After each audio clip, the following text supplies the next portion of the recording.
Salut, te voici actuellement sur la chaîne YouTube de Snapstar. Sur cette chaîne, tu retrouveras tous les plus gros clashs de Snapchat et tous les plus gros buzz du moment. N'hésite surtout pas à t'abonner et à activer la cloche des notifications pour ne rien rater du contenu exclusif de cette chaîne. Et oui, sur cette chaîne, tu retrouveras des avant-premières et du contenu qui n'est disponible nulle part ailleurs. Sur ce, je te laisse avec la vidéo, bon visionnage. Comme vous avez pu le remarquer en regardant le titre et la miniature de cette vidéo, aujourd'hui nous allons essentiellement parler de Camila et de Noré. Vous devez certainement tous les connaître. Camila et Noré, ce sont deux influenceurs très populaires qui ont participé à de nombreux programmes de télé-réalité. Comme vous le savez, depuis quelque temps, un grand nombre de personnes affirment que Camila est au bord du gouffre suite au mauvais comportement de Noré. Dans cette vidéo, la très belle femme est au bord du gouffre et c'est pour cela qu'elle est enfin sortie du silence et qu'elle a tout balancé. En effet, le fait que Magali se soit fortement disputée avec Camila a joué un mauvais rôle dans son couple. Je vous laisse sans plus tarder avec toutes les explications de Camila et de Noré. Et si vous voulez en savoir plus sur la télé-réalité, rendez-vous dans la description de cette vidéo. Hello tout le monde, j'espère que vous allez bien. De mon côté, je pense peut-être que ça se voit sur mon visage que je vais mieux. Je vais mieux puisque les choses déjà rentrent dans l'ordre premièrement. Deuxièmement, parce que j'ai énormément réfléchi sur moi-même et j'ai fait le point sur moi-même, avec moi-même. Je dis beaucoup de moi-même, mais je ne l'ai jamais fait en fait. Et j'agissais beaucoup en fonction de ce qu'on va faire, ce qu'il faut faire, ce qu'on va dire, ce qu'on me dit de faire. Et je me suis dit, attends, calme, pose-toi, stop. Tu veux quoi dans ta vie? Qu'est-ce que tu ne veux plus? Et je ressens en fait un épanouissement personnel que j'avais plus. Et ça me fait du bien. Voilà, ça me fait du bien parce que j'ai vraiment ouvert les yeux sur plein de choses. Et en fait, je me suis... Comme si je prends ma main, je me mets une bonne claque et elle me réveille. Vous voyez ce que je veux dire? Mais de toute façon, voilà, je vous ai dit que ce week-end, donc aujourd'hui, dimanche, on allait parler de plein de choses. Et là, on est invité à bruncher. Donc on va aller faire un brunch aujourd'hui. Moi qui suis fan de brunch, je suis très contente. Donc je vous disais, dès que les enfants sont posés, tranquilles, que j'ai mon petit moment à moi-même, je m'ouvrirai un petit peu sur certaines choses dont c'est vrai que je ne vous ai jamais parlé. Et des choses qui, puisque je l'ai compris en fait. J'ai reçu tellement de vos retours, d'ailleurs tellement d'amour, donc pour ça merci. Mais même j'ai reçu beaucoup de messages me disant Cam, s'il te plaît, ça va nous faire du bien parce que moi je traverse cette période, moi je traverse ça. Et même si c'est des histoires différentes, mais de savoir que peut-être d'autres personnes qu'on pense être wouhou, vivent des choses compliquées comme vous et réussissent à s'en sortir ou alors ont du mal à les surmonter, on s'aide. Vous voyez ce que je veux dire? Donc voilà, c'est juste pour vous dire que j'allais peut-être vous parler qu'on allait parler de ça tout à l'heure. Fin de journée, donc bon, moi c'est un peu plus tard à Dubaï, mais vous ce sera fin de journée. Et voilà, bon, je vais terminer de préparer les enfants parce que là je les ai laissés à nono et c'est un peu... j'entends crier donc j'y vais et tout à l'heure. On va venir du coup prendre des belles fleurs. Vous savez que j'aime trop les fleurs moi. On va venir du coup prendre des belles fleurs. Vous savez que j'aime trop les fleurs moi. Et regardez, vu que Kenan c'est un petit gentleman, il a pris une petite rose lui aussi. Moi pour ma part ça va, mais je suis obligé de réagir face à ce qui se passe. Encore une fois, c'est pas un secret, comme je l'ai dit et je l'assume et je l'assumerai quoi qu'il puisse m'arriver. Je soutiens la Palestine parce que c'est très grave ce qui se passe. Très grave ce qui se passe. C'est écœurant même. Là, on voit un hôpital a été bombardé, des centaines d'enfants sont morts. Comment on peut bombarder un hôpital? Comment on ne peut pas avoir de cœur à ce point? Pourquoi quand il y a un conflit comme ça, pourquoi ils s'en prennent aux civils? Au temps du Moyen-Âge, à l'époque, on nous apprenait à l'école que quand il y avait une guerre, ils se donnaient rendez-vous dans les campagnes. Et il n'y avait que les gagnants qui revenaient. Comment là, on puisse bombarder des enfants? Comment on peut dormir tranquille quand on sait qu'on a enlevé la vie à des centaines d'enfants, des civils, des innocents? Comment on peut laisser faire ça en fait? Il y a trop de questions auxquelles on n'aura jamais de réponse malheureusement, à part apporter notre soutien, à part faire comme je l'ai dit, beaucoup de doigts pour tous nos frères et sœurs qui sont morts, même pour nos enfants qui sont morts dans ces situations atroces. Je le dis et je le répète, les civils n'ont rien demandé. C'est ça qui fait mal au cœur, c'est que les civils n'ont rien demandé, si ce n'est que de vivre tranquille, en harmonie, en paix, d'être heureux dans leur vie. Comme nous, on connaît le bonheur, chacun de notre côté chez nous. Rien que le premier bonheur, c'est de ne pas être confronté à ces situations.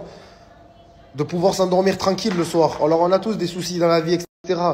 Mais quand on voit ça, on se dit que nos soucis, c'est de la merde à côté. C'est de la merde, c'est du pipi-tcha, comme on dit à côté.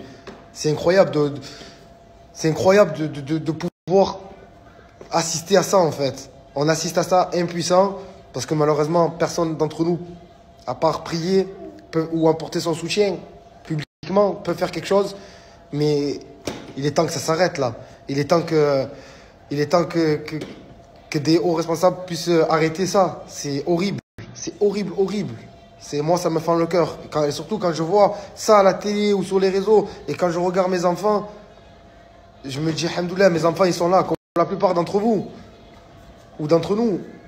C'est horrible, c'est horrible. Encore une fois, je le dis, je l'assume, et je l'assumerai toute ma vie. Free Palestine, parce que c'est injuste tout ce qui leur arrive. Free Palestine, parce que c'est des personnes qui n'ont rien demandé, si ce n'est que de vivre sur leur terre tranquillement. Free Palestine, parce que c'est des humains qui se font tuer, massacrer.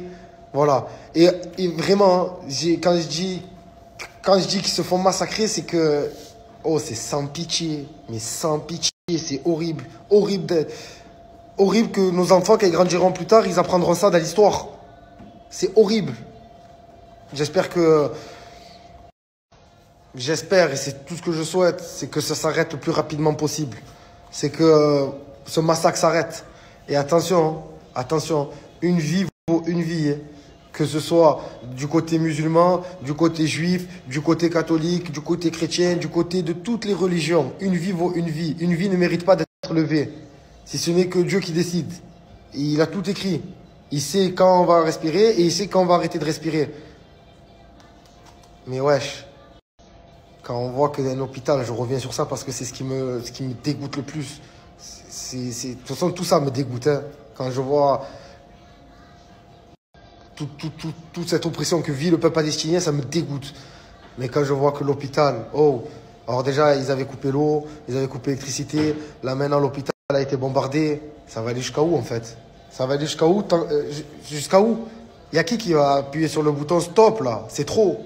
C'est qui aura le courage de dire, ça y est, c'est la fin, là, stop, arrêtez. Oh, vous allez trop loin. Vous allez trop loin. Et encore une fois, grâce à Dieu, j'entends mes enfants rigoler, moi. J'ai de la chance. Comme nous tous, on a de la chance. Vous avez vos enfants qui sont à l'école, vous avez vos enfants qui sont au travail, vous avez vos enfants qui sont de partout un peu.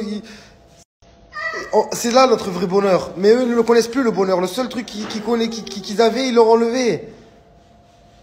Oh, ça fait mal au cœur. Alors encore une fois, je le dis et je l'assumerai toute ma vie parce que ça, il faut insister dessus parce que je vois qu'il y en a beaucoup qui ont peur parce qu'aujourd'hui on s'attache à des conneries, que ce soit les réseaux sociaux, nos ci, nos ça, on s'attache à des conneries. Alors je m'en fous de tout ce qui puisse m'arriver, mais la vérité, je vais vous dire, Free Palestine encore une fois, Free Palestine, c'est horrible tout ce qui se passe. Voilà. Maintenant il reste qu'une chose à faire, c'est faire dua pour toutes les victimes et en espérant que on puisse vivre comme j'ai dit, qu'on puisse vivre dans un monde meilleur. Parce que là, c'est fou de se dire qu'en 2023, ça peut exister, ça encore. C'est fou. C'est fou. Moi, je garde ma question en tête, qui sera sans réponse. Hein. Comment on fait pour bombarder un hôpital et ne pas avoir de cœur? Comment on fait pour enlever des vies de victimes, de personnes innocentes, sans avoir de cœur? Quel que soit l'emplacement du monde, mais en partie en Palestine. Hein. Et quand je dis quel que soit l'emplacement du monde, je reviens aussi sur tout ce qui s'est passé ces derniers temps, que ce soit à Arras, que ce soit à Bruxelles. Ça, c'est pas l'islam, ça. Ça, c'est pas l'islam. Du moins, c'est pas mon islam appris, c'est pas l'éducation que j'ai eue. Pour moi, c'est tu respectes ton prochain, tu viens en aide à ton prochain, tu ne veux pas de mal à ton prochain. Voilà. C'est interdit, ça. Ça, c'est interdit. Donc, ne vous faites pas, comment je peux dire, emboucaner, comme on dit chez nous. Hein. Ne vous faites pas emboucaner à dire oui, ouais, tu as vu l'islam, c'est ça, les actes comme ça, les ci, les là. Non, c'est pas ça l'islam. L'islam, c'est une religion de paix. C'est une religion de paix. C'est une religion d'amour. C'est une religion propre. C'est une religion où elle est magnifique, cette religion. Elle est magnifique. Donc, c'est pas ça. C'est pas ça. N'écoutez pas ce qu'on va vous raconter sur les médias. N'écoutez pas tout ça, parce que c'est pas ça. C'est vraiment pas ça. Vraiment. J'espère que ça va aller mieux dans ce monde, parce que ça me fait peur de ce qu'on va laisser à nos enfants. On est né dans un monde merveilleux et on va leur laisser un monde catastrophique, chaotique. Je suis en train de lire vos recommandations, alors vous me dites toutes, mais vraiment toutes. Donc je pense que c'est quelque chose de dingue. Chère petite. Mais je crois que c'est une série. Et les séries, j'en ai déjà 2 en retard de série. Mais vu qu'on m'en parlait beaucoup, je crois que je vais le faire. Avant ça, je vous parle d'autre chose. dont on va parler, ça va concerner toutes celles qui souhaitent se lancer dans les lissages, dans le monde de la coiffure, qui souhaitent se perfectionner, qui souhaitent réaliser des coiffures événementielles. Vous savez, les trop belles coiffures que je me fais pour mes amis, ou quand il y a des mariages ou autre, vraiment les belles coiffures que moi-même, et je pense au moins 50% d'entre nous, ne savons pas faire. Eh bien, le salon de Naël, qui est l'un d'ailleurs de mes salons préférés sur Paris, j'embrasse très très fort toutes celles qui travaillent là-bas, ainsi que la patronne, parce que c'est toutes des amours. Le salon de Naël propose ces fameuses formations à prix cassé. Merci à toi d'avoir visionné cette vidéo et n'hésite surtout pas à nous donner ton avis dans l'espace commentaire. Sur ce, on se retrouve dans une prochaine vidéo dans laquelle il y aura de nouveaux buzz.